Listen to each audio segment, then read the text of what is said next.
Hello friends, welcome to the class. നമ്മൾ നോക്കാൻ പോകുന്നത് 5ാം ക്ലാസ്സിൻ്റെ ഇംഗ്ലീഷ് എക്സാമിന് വരാവുന്ന ടൈപ്പ് ക്വസ്റ്റ്യൻസ് ആണ്. ആദ്യത്തെ ഈ വീഡിയോയിൽ നമ്മൾ നോക്കാൻ പോകുന്നത് പാസേജുകളാണ്. നിങ്ങൾക്കറിയാം, കഴിഞ്ഞ പ്രാവശ്യത്തെ എക്സാമിൽ ആദ്യം വന്നിട്ടുണ്ടായിരുന്ന എന്താണ്, ഒരു പാസേജ് തന്നിട്ട് ഒരു പാരഗ്രാഫ് തന്നിട്ട് നിങ്ങളോട് വായിച്ച് നോക്കിയിട്ട് അതിൻ്റെ ഉത്തരങ്ങൾ എഴുതാനാണ് പറഞ്ഞത്. അപ്പോൾ നമുക്ക് ചെറിയ ചെറിയ പാസേജ് ആദ്യം നോക്കാം കേട്ടോ.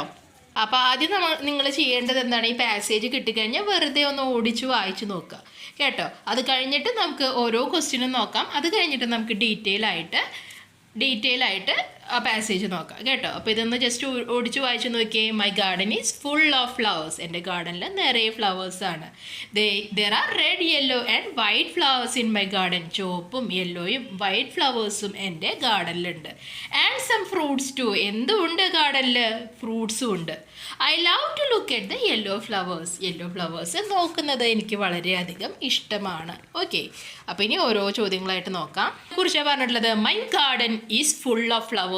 അപ്പോൾ ഗാർഡൻ എന്ന് പറഞ്ഞാൽ എന്താ? പൂന്തോട്ടം അല്ലേ. അപ്പോൾ എൻ്റെ പൂന്തോട്ടത്തിനെ പറ്റിയിട്ടാണ് പറയുന്നത്. പൂന്തോട്ടത്തിൽ നിറയെ പൂക്കളാണ്. ആദ്യത്തെ ചോദ്യം എന്തായിരുന്നു? What am I talking about? ഞാൻ എന്തിനെ കുറിച്ചാണ് പറയുന്നത്? ആദ്യത്തെ ലൈനിൽ തന്നെ അതിൻ്റെ ആൻസർ ഉണ്ട്, മൈ ഗാർഡൻ അല്ലേ. I am talking about my garden, അല്ലെങ്കിൽ മൈ ഗാർഡൻ ആൻസർ കൊടുക്കാം. രണ്ടാമത്തെ ചോദ്യം എന്താ? I see flowers only. True, false? ഞാൻ എൻ്റെ ഗാർഡനിൽ പൂക്കൾ മാത്രമാണ് കാണുന്നത്. ശരിയാണോ തെറ്റാണോ? നമുക്ക് ബാക്കി കൂടി വായിക്കാം. There are red, yellow and white flowers in my garden and some fruits too. അല്ലേ, ചുവപ്പും മഞ്ഞയും വെള്ളയും പൂക്കളുണ്ട്. അതിൻ്റെ കൂടെ എന്തുണ്ട്? കുറച്ച് some fruits too. കുറച്ച് എന്തുണ്ട്? കുറച്ച് ഫ്രൂട്ട്സും ഉണ്ട് എന്ന് പറയുന്നുണ്ട് അല്ലേ. അപ്പോൾ ഗാർഡനിൽ പൂക്കൾ മാത്രമല്ല ഉള്ളത്, എന്തുമുണ്ട്? ഫ്രൂട്ട്സും ഉണ്ട്. അപ്പം ഇനി ആ ക്വസ്റ്റ്യൻ ഒന്ന് നോക്കിയേ. I see flowers only. ഞാൻ പൂക്കൾ മാത്രമാണ് കാണുന്നത്. ട്രൂ ആണോ ഫോൾസ് ആണോ? ഫോൾസ് ആണ് ഉത്തരം വരുന്നത്. ഇനി അടുത്ത ചോദ്യം എന്താ? What is the colour of flowers that I like? ഏത് പൂക്കളാണ് എനിക്ക് ഇഷ്ടപ്പെട്ടത്? മൂന്നാമത്തെ ലൈൻ വായിച്ചു നോക്കാം. I love to look at the yellow flowers അല്ലേ. എനിക്ക് ഏറ്റവും ഇഷ്ടം മഞ്ഞപ്പൂക്കളെ നോക്കാനാണ്. അപ്പം ഇതിൻ്റെ ഉത്തരം എന്താണ്? മൂന്നാമത്തെ ഉത്തരം വരുന്നത് യെല്ലോ ഫ്ലവേഴ്സ് എന്നാണ് കേട്ടോ, മഞ്ഞപ്പൂക്കളാണ്. അപ്പോൾ ഈ 3 ക്വസ്റ്റ്യൻ്റെ ഉത്തരം നമ്മൾ കണ്ടുപിടിച്ചു കണ്ടോ. അപ്പോൾ ഈ ഒരു രീതിയിലാണ് നമ്മൾ എന്ത് ചെയ്യേണ്ടത്? ഈ പാസേജിനൊക്കെ ഉത്തരങ്ങൾ കണ്ടെത്തേണ്ടത്. കുറച്ച് പാസേജ് കൂടി നമുക്ക് നോക്കാം. അപ്പോൾ നിങ്ങൾക്ക് ഒരു ഐഡിയ കിട്ടും എങ്ങനെയാണിത് ചെയ്യേണ്ടതെന്ന്. ഓക്കെ, അടുത്തത് ഈ ഒരു പാസേജാണ് വായിക്കാൻ നമുക്ക്.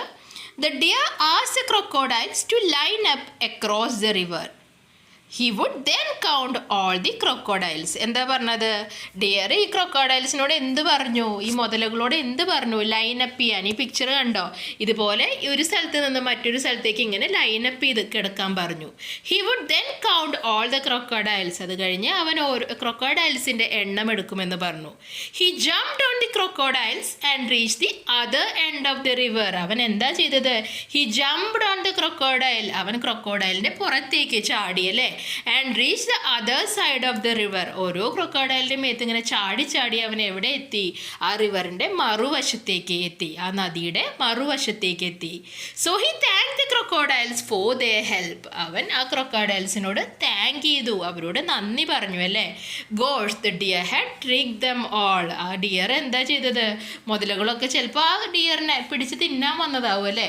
അപ്പോൾ അവൻ്റെ ബുദ്ധി ഉപയോഗിച്ചു അല്ലേ. നിങ്ങളൊക്കെ ഒന്ന് ഇവിടെ നിരന്ന് കിടക്കുക, ഞാൻ നിങ്ങൾ എത്ര ആളുണ്ട് ഒന്ന് എണ്ണി നോക്കട്ടെ എന്ന് പറഞ്ഞു.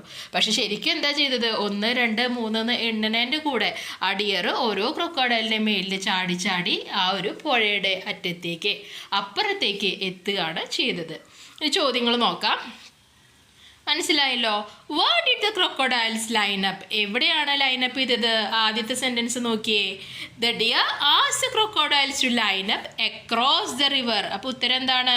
Across the river. അക്രോസ് എന്ന് പറഞ്ഞാൽ കുറുകെയായിട്ട്. കണ്ടോ, ഈ പിക്ചറിൽ കണ്ടോ, ഒരറ്റത്ത് നിന്ന് മറ്റൊരറ്റത്തേക്ക് കിടക്കുന്നത് കണ്ടോ. അപ്പോൾ അതിനെയാണ് അക്രോസ് ദ റിവർ എന്ന് പറയുന്നത്. ഓക്കെ, അടുത്ത ചോദ്യം എന്താ? Why did the deer asked the crocodiles to line up? എന്തുകൊണ്ടാണ് ഡിയർ ആ ക്രൊക്കോഡൈൽസിനോട് ലൈനപ്പ് ചെയ്യാൻ പറയുന്നത്? എവിടെയാണ് അതിൻ്റെ ആൻസർ ഉള്ളത്? അത് അടുത്ത സെൻറ്റൻസ്, സെക്കൻഡ് സെൻറ്റൻസ് വായിച്ചു നോക്കുക. He would then count all the crocodiles. അപ്പോൾ എന്തിനാണ്?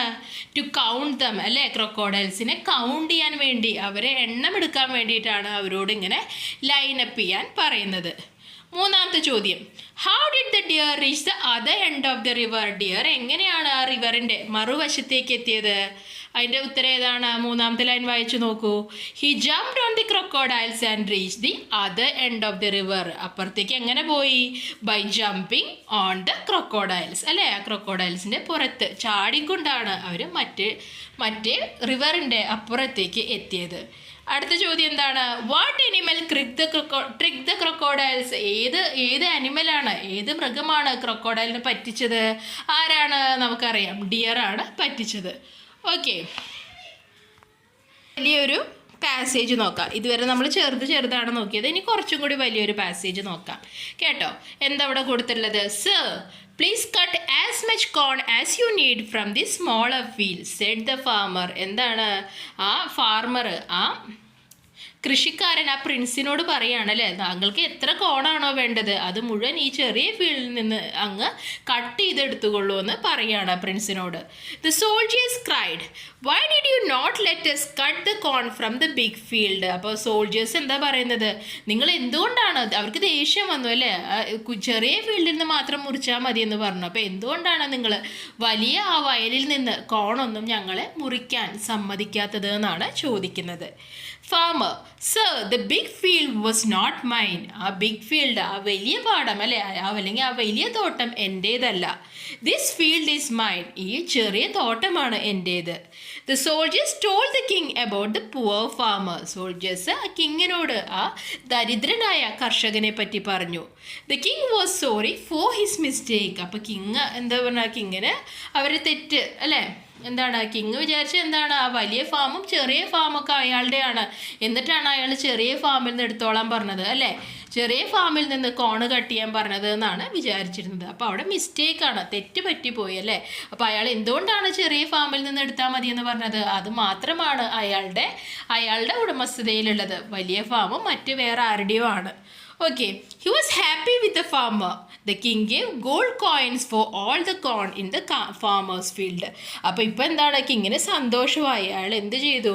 ആ ഫാമറിൻ്റെ ആ തോട്ടത്തിലുള്ള കോണിനൊക്കെ അതിനനുസരിച്ചുള്ള ഗോൾഡ് കോയിൻസ് അദ്ദേഹം നൽകി. ഓക്കെ, അപ്പോൾ ക്വസ്റ്റ്യൻ നോക്കാം. The farmer asked the soldiers to cut corn from the bigger or smaller field. ഏത് ഫീൽഡിൽ നിന്നാണ് ഫാർമർ, കൃഷിക്കാരൻ ആ കോണ് വെട്ടിയെടുത്തോളാൻ പറഞ്ഞത്? ബിഗ് ഫീൽഡ്, വലിയ ഫീൽഡിൽ നിന്നാണോ? അല്ല, ചെറിയ ഫീൽഡിൽ നിന്നാണ്. അപ്പോൾ ആൻസർ എന്താണ്? Smaller field. അടുത്ത ചോദ്യം ഹോസ് ഫീൽഡ് വാസ് എ സ്മോൾ കോൺഫീൽഡ്. ആ ചെറിയ കോൺഫീൽഡ് ആരുടെ ആയിരുന്നു? അത് ഫാർമറുടെ ആയിരുന്നു. അപ്പോൾ എന്താണ് ആൻസർ? ഫാമേഴ്സ് എന്ന് എഴുതാം. മൂന്നാമത്തെ ചോദ്യം who was sorry for his mistake. സ്വന്തം തെറ്റിന് സോറി തോന്നിയത് ആർക്കാണ്? കിങ്ങിനാണ് അല്ലേ. കിങ്ങിനാണ് ഫാർമറിനോട് ചെയ്ത തെറ്റിന് സോറി തോന്നിയത്. അവിടെ കൊടുത്തിട്ടുണ്ട് കണ്ടോ, the king was sorry for his mistake എന്ന് കൊടുത്തിട്ടുണ്ട്. അപ്പോൾ കിങ് എഴുതുക. What did the king give for all the corn. എല്ലാ കോണിനും പകരമായിട്ട് കിങ് എന്താ കൊടുത്തത്? ലാസ്റ്റ് സ്ലൈഡ് നോക്കിയേ. The king give gold coins for all the corn in farmers field. Okay, അപ്പോൾ അത് അങ്ങനെ എഴുതുക.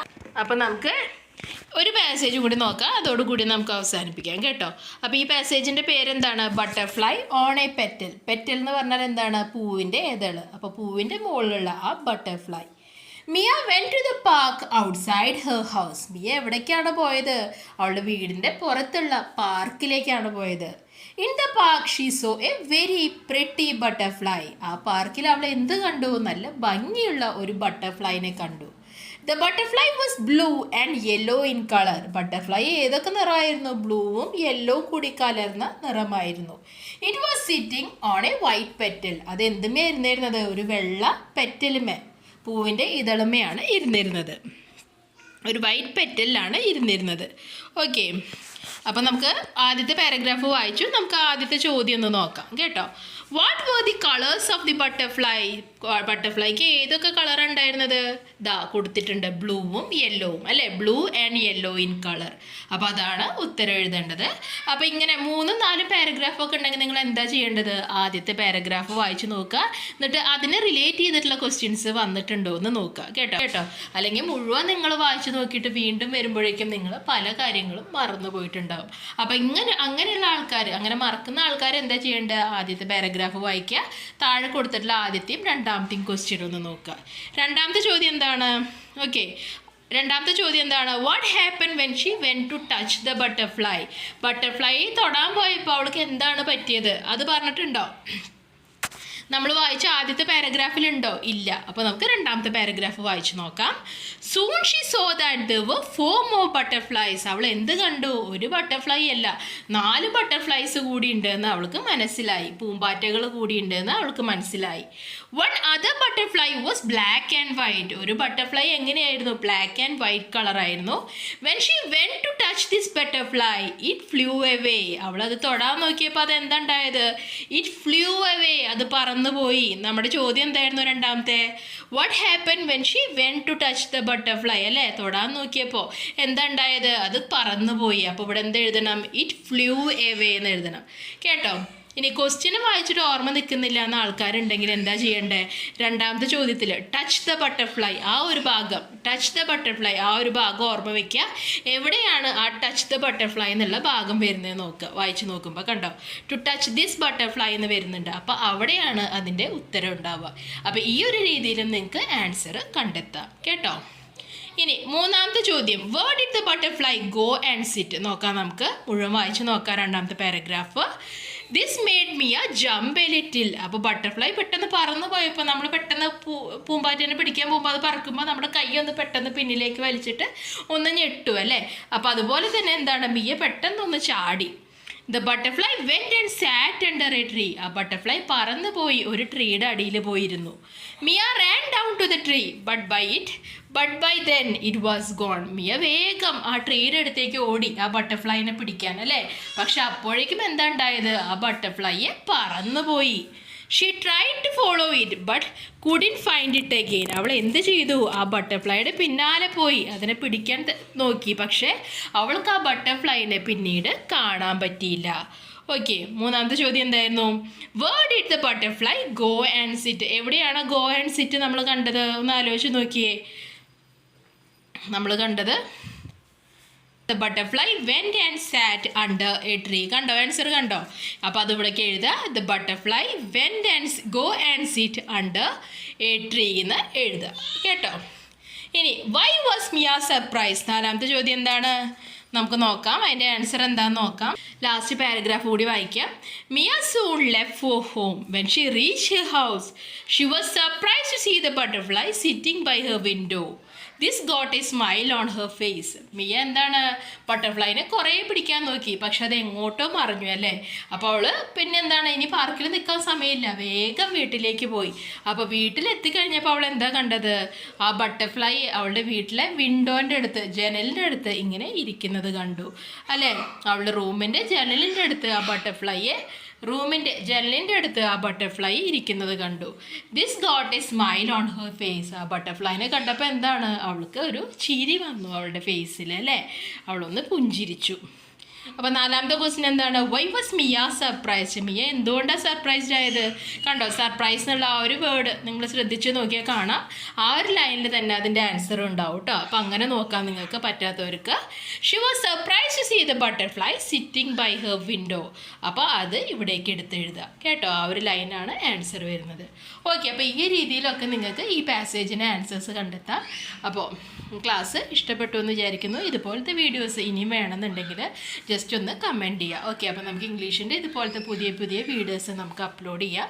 അപ്പോൾ നിങ്ങൾക്ക് എക്സാമിന് കുറച്ചും കൂടി ഹെൽപ്ഫുൾ ആയിരിക്കും. ഇതുപോലെ വേറെ ഏത് ലെസൻ്റെ അല്ലെങ്കിൽ വേറെ ഏത് സബ്ജക്റ്റിൻ്റെയാണ് വീഡിയോസ് ഇതുപോലെ വേണ്ടതെങ്കിൽ അതുകൂടി ഒന്ന് കമൻറ്റ് ചെയ്യുക. അപ്പോൾ എക്സാം ആകുമ്പോഴേക്കും നമുക്ക് അങ്ങനത്തെ വീഡിയോസിന് കൂടുതലായിട്ട് അപ്ലോഡ് ചെയ്യാം. അപ്പോൾ ഇത്രയാണ് ഇന്നത്തെ ക്ലാസ്. ഇഷ്ടപ്പെട്ടാൽ ലൈക്ക് ചെയ്യൂ, സബ്സ്ക്രൈബ് ചെയ്യൂ. തീർച്ചയായും നിങ്ങളുടെ ഫ്രണ്ട്സിനും കൂടി ഒന്ന് ഷെയർ ചെയ്ത് കൊടുക്കൂ. താങ്ക്